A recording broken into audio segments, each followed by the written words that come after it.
Night. 47 degrees Fahrenheit. The wind didn't howl. It pressed a flat weight against the cabin, forcing its way through every seam, every crack. Inside, there was no wood, no reserve left. This wasn't just scarcity, it was a death sentence. Harlan Hale opened the cast iron stove. The last of the heat tried to escape as the cold rushed in to take its place. What he held wasn't wood, a black brick, rough, pressed from sawdust and pine resin, a thing no one in Crocheted Basin believed could burn for more than an hour. Behind him, in the alcove, Eliza lay huddled under useless blankets. Her breath was broken, too shallow, too weak for a night like this. Harlan set the brick among the dying embers. No flare, no crackle. For a moment, nothing. Then, slowly, it caught. Low, smoldering. The flame didn't rise. It clung to the brick, holding to itself. Not strong, not fierce, but it didn't go out. The heat didn't surge. It stayed just enough to hold back the encroaching cold. Outside, the other cabins had fallen into darkness. Fires dead, wood gone. No second chances. No one in the valley believed that pressed dust could burn. No one believed he would survive the night. In this cabin, there was no margin for error. The cold was waiting. If this brick failed, it would all be over before morning. And if you're still here, chances are you're waiting to see what happens next. Stay with us, and if this story moved you, show your support with a like and subscribe so you don't miss what comes next. The brick held. For now. But that night had not begun there. It had started weeks earlier before the cold settled in, before the wind found every gap in the boards. Back when there was still time to count what a man had and what he didn't. Harlan Hale and Eliza Hale arrived in Crocheted Basin late in the season. Too late for proper cutting, too late for drying, too late for anything but choosing what to face. The cabin they claimed stood small and unfinished at the edge of the basin, 4 walls up, roof holding, gaps still visible where light passed through in thin lines. There was no stacked cordwood waiting, only a scattered pile of green timber, fresh cut, heavy with moisture, wood that would smoke, wood that would choke a fire before it warmed a room. Harlan stacked what he could, split what he could, measured it without writing anything down. It wasn't enough. Ephraim Cutter, a long-settled homesteader who had buried more than one man lost to winter miscalculation, came to look it over. He didn't speak right away. He walked the perimeter, checked the pile, weighed the wood in his hands. Then he said it plain. A place like this needs 3.5 cords, 4 to be safe. He looked at the green wood again. You don't have time to season it. No argument followed, no correction offered, just a conclusion that did not need repeating. Not enough wood meant one thing in Crocheted Basin. Not discomfort, not hardship, death. Eliza stood in the doorway, one hand resting against the frame, the other against the weight she carried.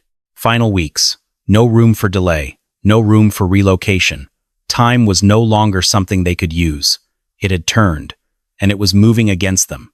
There was no panic in the cabin, no raised voices, only a quiet understanding that settled in with the evening cold. They were not preparing for winter. They were already behind it. And in Crocheted Basin, when a man fell behind winter, he did not catch up by cutting faster. He found something else to burn. The next morning, Harlan Hale walked the 3.5 miles to Black Elk Timber Camp, the nearest sawmill operation, cutting through the valley's timberline before the snow closed the roads for good. The yard was active, men moving logs, blades turning, wood falling into measured lengths. But what drew Harlan's attention was not the lumber. It was what the mill left behind. At the far edge of the yard, beyond the stacked beams and cutboards, lay a wide, uneven field of sawdust, piled high in places, flattened in others, spread like pale soil across the ground, waste, shoveled out, pushed aside, forgotten. Harlan stepped onto it. His boots sank slightly, then held. He crouched and ran a hand through it, dry on the surface, finer underneath. Amos Vale, a mill hand who had worked timber lines longer than most men stayed in one place, noticed him there. "No use for that," Amos said, nodding toward the spread. "Too loose. It smothers a fire. Pack's wrong. It'll choke it dead." He wiped his hands on his coat. "And if you try forcing it, you'll get smoke. Tar. Trouble you don't want." Harlan didn't answer. Behind them, another voice cut in. Silas Boone, a local supplier who dealt in cut wood and hauling contracts, stood with a half-smile that didn't reach his eyes. "That pile," Silas said, "wouldn't keep a dog warm through dusk." A few men nearby laughed. Not loudly, just enough. Harlan stayed where he was. He didn't argue, didn't correct. He watched how the dust shifted when stepped on, how the top layer broke, but the lower layers held, how weight changed it. Loose above, different below. The wind moved across the yard, lifting the lightest particles, leaving the heavier ones settled. Not all of it behaved the same. Harlan let the dust fall back through his fingers. It looked like waste. It was treated like waste, but it didn't feel like nothing. And for the first time since he had stepped into the basin, a thought began to form, not fully shaped, not yet tested, just enough to stand on for a moment. This was not useless. It did not look like anything a man could trust his life to. But Harlan Hale had spent years in places where nothing looked useful until it was forced to be. The memory did not come back all at once. It never did. It came in parts.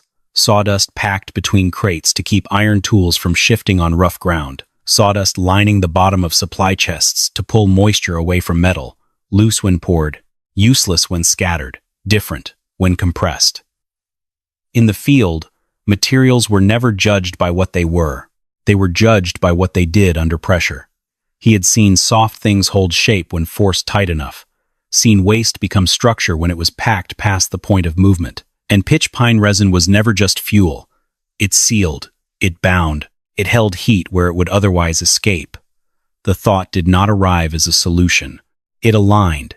If loose material failed because it shifted, then something that did not shift might not fail the same way. If sawdust was no longer loose, it would no longer behave like dust. Harlan stood, brushing his hands clean. He did not speak to Amos, did not answer Silas, did not explain what had not yet been proven. He walked to the edge of the yard where the piles were driest. Then he began to gather it, not because he knew it would work, but because it had not yet been shown that it couldn't. He carried the sawdust back in sacks. Not enough to matter yet, just enough to begin. Behind the cabin, Harlan Hale set up a crude working space, a split plank for a table, a bent metal pan to heat resin, a hand-cut wooden mold that did not fit cleanly together. There was no design, only trial. He mixed dry sawdust with softened pine pitch, working it by hand until it clumped, pressed it into the mold, forced it down with a short lever that flexed more than it held. The first block came out uneven. It cracked before it cooled. He set it in the stove anyway. It caught fast, too fast, burned uneven, collapsed inward. The flame broke apart and died before it gave back any real heat. The second attempt held its shape better. Too much resin. It flared hard when lit. Hot, bright, quick, then gone. Heat spent in a rush that left nothing behind. The third was packed tighter. Not tight enough. It blackened, smoked, refused to hold a steady burn. Harlan said nothing through any of it. He adjusted by feel, changed pressure, changed mix, changed timing.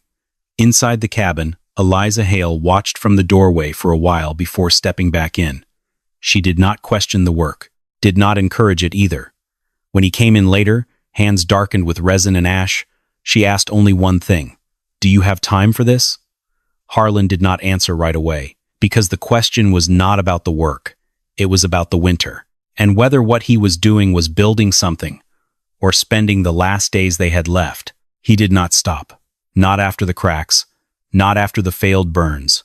Harlan Hale changed the work the way he had learned to change anything that failed under pressure, one variable at a time. He sifted the sawdust, separating the coarse from the fine, kept the smallest particles, let the rest fall aside. He warmed the pine pitch longer, not to thin it, but to make it bind evenly. Then he fixed the press. The short lever was replaced with a longer arm cut from a straight length of scrap timber. It gave him more force, more control, less guesswork in how tight the material packed. 6 parts sawdust, 1 part softened resin. No more, no less. He pressed the mixture down slowly this time, not forcing it all at once, letting the mass settle, tighten, lock into itself. The block came out solid, edges held, no splitting. He set it aside to cool. When it was ready, he placed it into the stove with a small bed of coals beneath. For a moment, it did nothing.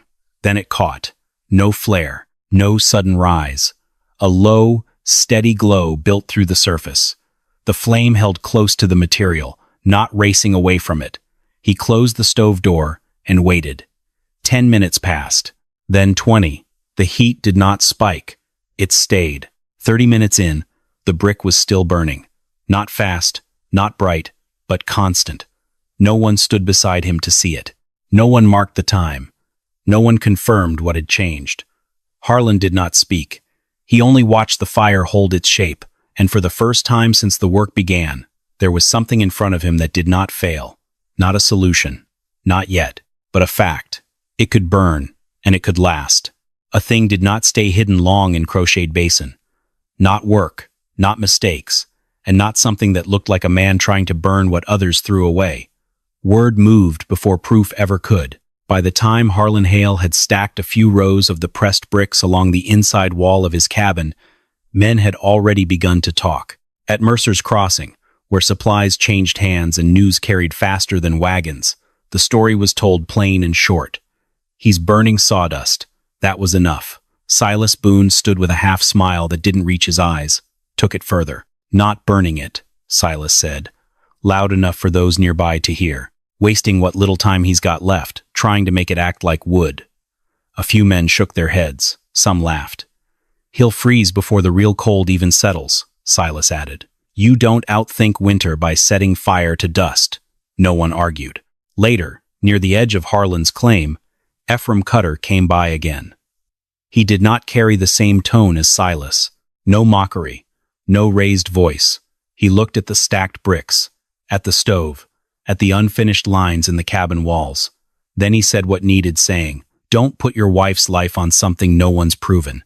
It was not an insult. It was a warning built from years of watching men trust the wrong thing at the wrong time. Harlan stood there, listening. He did not defend the work, did not explain the ratios, did not point to the burn times he had already seen. There was nothing yet that could stand outside his own cabin and hold. So he let the words pass.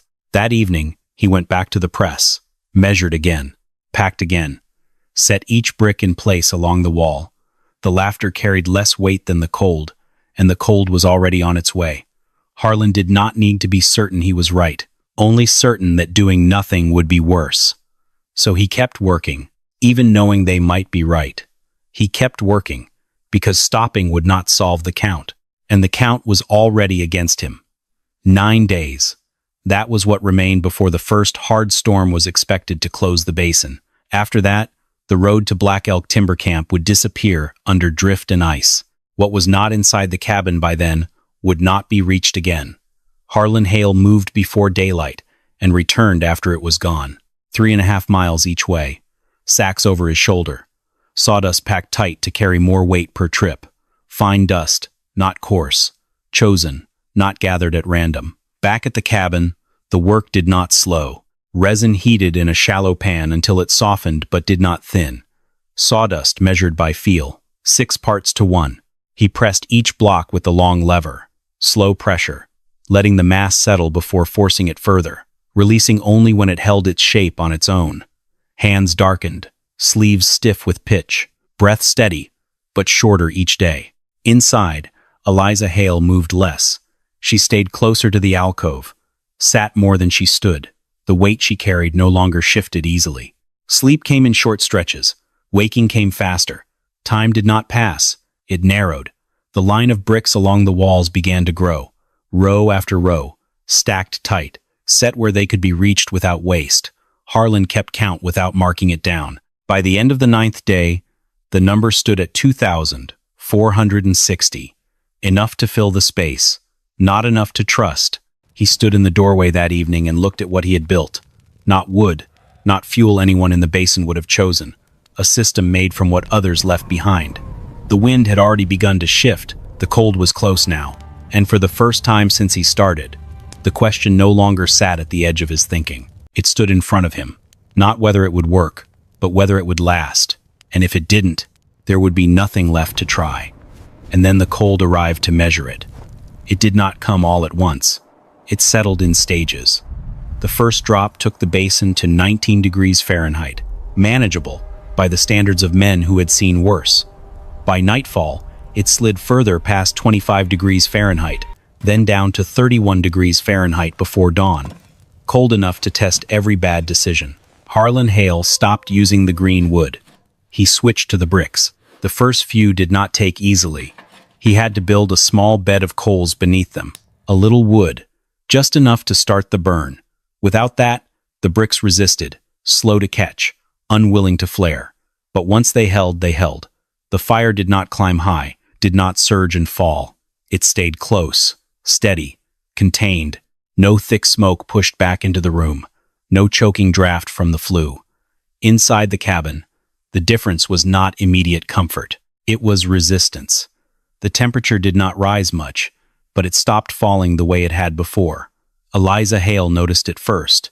She shifted under the blankets and waited, measured the air the way someone does when they no longer trust it. "It's not warmer," she said after a while. Harlan didn't answer. She looked toward the stove again. "It's just not leaving." That same afternoon, Ruth Cutter, Ephraim Cutter's wife, and a woman who had spent enough winters watching small changes decide who lived and who didn't, stepped inside. She did not ask what he was burning, did not look for explanation. She moved closer to the stove and held her hand out, palm open to the heat. Waited. Long enough to feel the pattern, not just the warmth. Then she lowered her hand. "It holds," she said, not louder than it needed to be, not offered as approval, just a statement of fact. Outside, the basin stayed locked under cold that did not ease. Inside, the fire did not fail. It did not win anything yet, but it did something else. It held the line, and for the first time, there was more than one person who had seen it happen. The line held. For a few days, that was enough. Then something else began to show, not in the fire, in what the fire left behind. Harlan Hale moved through the cabin late one evening, checking the stacks he had built along the walls. Rows of unused bricks, pressed tight and set where they could be reached without waste. He placed a hand against one. It was warm, not from direct flame, not from contact with the stove, from the room itself. He moved to another stack, lower along the wall, then to the edge of the alcove where Eliza slept. The bricks there held more heat. He didn't say anything at first. He waited. That night, the temperature outside dropped again, not as deep as before, but enough to test whether anything inside had changed. Eliza shifted under the blankets, then settled. Less movement, less tightening against the cold. She slept longer between waking. By morning, the pattern was clear. The cabin wasn't warmer, but the cold moved slower through it. Harlan began to change the layout. He pulled bricks from the outer wall and set them tighter around the alcove, built a low barrier where heat could gather and hold, stacked them where the warmth from the stove would reach and stay. Not fuel, placement. Later that day, Ruth Cutter returned. She stepped inside, paused, and watched him move the stacks. No questions, only observation. When he finished, she walked to the alcove and placed her hand against the nearest row, held it there, then looked back at him. "You're not just burning them," she said. Harlan didn't answer. Ruth nodded once, as if confirming something she had already seen forming. "You're holding the heat in them." The fire in the stove had not changed, but the room had, and what Harlan had built was no longer just a way to keep something burning. It was becoming a way to keep something from leaving. He didn't have more fuel. He had more control, and for the first time, the work began to look less like survival by chance and more like a system. The system held, until it didn't. The second drop came without warning. The wind shifted first, not stronger, just different. It cut lower across the basin, slipped along the ground, and found the chimney from a new angle. The draft inside the stove changed. Not enough to notice at once, enough to matter. By nightfall, the temperature had already fallen past 40 degrees Fahrenheit. Then deeper, 43 degrees Fahrenheit, 47 degrees Fahrenheit, and still dropping. The burn rate climbed with it. 40 bricks a day became 45, then 50. Harlan Hale did not need to write it down. He could see it in the stacks, in the way the rows thinned faster than they should. Then the problems came together. A batch from 2 days prior, set aside near the door, had taken on moisture. The edges felt right. The core did not. He fed them into the stove anyway. They caught poorly. Not enough heat, not enough hold. At the same time, the wind turned again. The draft pulled wrong. The flame flattened, struggled to rise. The heat that had been holding inside the stove began to break apart. The room felt it immediately, not slowly. Fast, cold moved back in. Eliza Hale sat up in the alcove, one hand pressed low against her side. Her breathing changed first.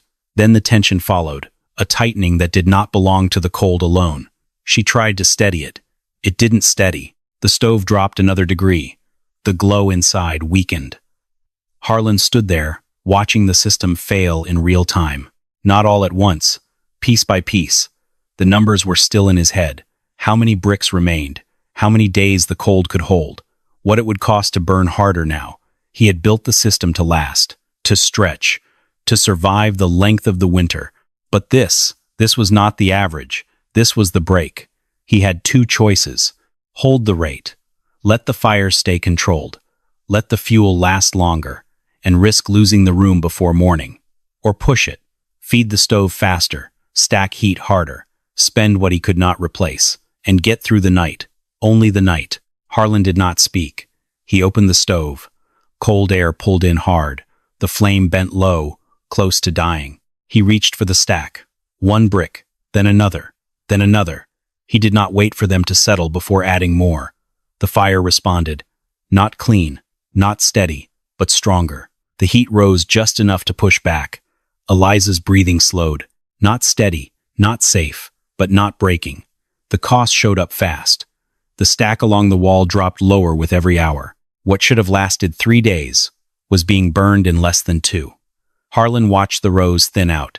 He didn't slow down, because the stove was already losing ground. The heat had to stay ahead of the cold, and the only way to do that was to feed it more than the system was built to handle. He wasn't stretching the fuel anymore. He was spending it, faster than he could afford. And still, it might not be enough. The fire held through the night. At a cost, by morning, the stacks along the wall had dropped enough for the loss to be seen without counting. What had been margin was now risk. The cold did not ease. It settled, and with it came word. A cabin 2 claims over closer to the low ground where the wind cut hardest had run out of wood. Not low, gone. There were children inside, young enough that the cold did not need long to take hold. No one brought that news with urgency. In Crocheted Basin, urgency did not change outcomes once the numbers were already wrong. It was said plainly, they're out. Harlan Hale stood in the doorway and looked across the stretch of land between the cabins. Snow lay flat, unbroken. No smoke rose from that direction. He did not ask how much they had left. He already knew the answer. Inside his own cabin, the remaining stacks stood in ordered rows, reduced, not empty, but no longer certain. He could keep every brick, stretch the burn, hold the system tight, give himself the best possible chance of lasting through what remained of the cold.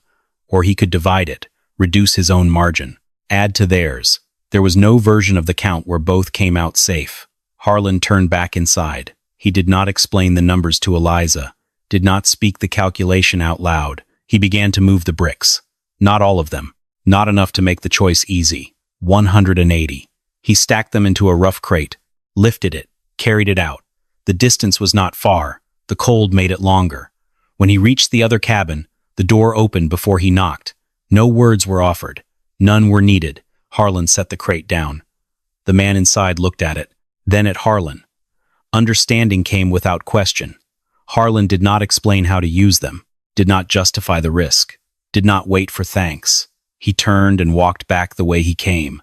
Behind him, the first brick was already being placed into a stove that had gone cold. Inside his own cabin, the stacks were smaller, the system thinner, and for the first time, the outcome was no longer only his to lose. He did not know if what he had done would save them, or if it had moved him one step closer to failing. He only knew one thing. The cold did not care how a man made his choices, only whether they held. By morning, the basin had taken its measure. The night of 52 degrees Fahrenheit had passed. Not quietly, not without cost, but not with the outcome most had expected. The cabin 2 claims over where there had been no wood left still showed smoke. Thin, steady. Word moved faster this time. Not rumor, not talk, result. They made it through. That was enough to draw attention where doubt had held before. Silas Boone did not go to Harlan's cabin. He went to theirs. The door opened to a room that should have been cold. It wasn't warm, but it wasn't failing. The stove held a low, steady burn, not with split logs, with blocks, dark, packed, feeding the fire in the same controlled way Harlan's had. A child sat near the wall, wrapped in blankets, breathing slow and even, alive. No one explained anything. No one needed to. Silas stepped closer to the stove and looked inside, watched how the material burned, how it didn't flare, didn't collapse, how it held. He said nothing. Behind him, Ruth Cutter stood near the doorway. She had seen this pattern already, felt it before others named it. She didn't point, didn't argue. She only said what was already in front of him. They didn't have wood. Silas didn't answer, because there was nothing left to argue, no theory to hold on to, no explanation that could undo what was sitting in front of him. A stove that should have gone cold, a room that had not, a family that should have been lost, still there. The cold had done its work, and the result had chosen a side. Silas stood there a moment longer, then stepped back, not convinced by words, but stripped of the right to doubt what he had just seen. Silas left that cabin without a word. He did not go back to his own. He walked the long way across the basin. By midday, he had already passed the story along not as talk, but as fact. And by the time the sun reached its highest point, another man had made a different decision. Ephraim Cutter did not arrive empty-handed. He came to Harlan Hale's cabin with a short-handled shovel, a rough wooden mold cut from scrap, and a sack slung over his shoulder filled with sawdust taken from the same piles Harlan had once stood over alone. He did not stop at the doorway. He stepped inside, set the tools down, and looked once at the stove. Not to test it, to confirm what had already been decided. He turned to Harlan. There was no caution in his voice now, no measured warning, only direction. "Show me how you pack it." Harlan did not answer. He moved to the work table, measured the sawdust, fine, not coarse, warmed the resin just enough to bind, not run, set the ratio without speaking it, 6-1. He placed the mixture into the mold and brought the long lever down, slow pressure, held at the bottom, released only when the shape could stand on its own. Ephraim watched once, then stepped forward and took the place without being asked. His hands worked differently, more force at first, then less. He adjusted, pressed again. The second block came out cleaner. He set it aside with the same care Harlan had used from the beginning. No questions followed, no need for proof. The stove behind them already held that.